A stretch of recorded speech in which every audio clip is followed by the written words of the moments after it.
নবীর একটা আদর্শের কারণে জান্নাতে যাবে। সিরত মানি আদর্শ। আর এটা আমরা কদমে কদমে মুহতাজ।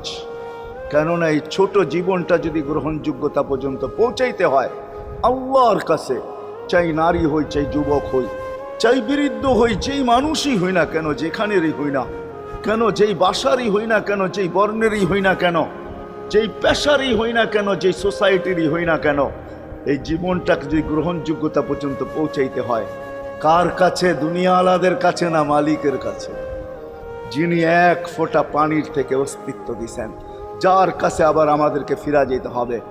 পালানের কোনো সুযোগ নাই। এই জন্যই কোরআন আমাদেরকে বোঝায় আইনাল মাফার। আল্লাহ বলতেছে কোথায় ভাগবে তুমি, বলো কোথায় ভাগবে? কবির কথাই সত্য, যদিও নাকি পালাও তুমি আকাশেতে লাগিয়ে সিঁড়ি, সিঁড়ি লাগাও যদি আকাশ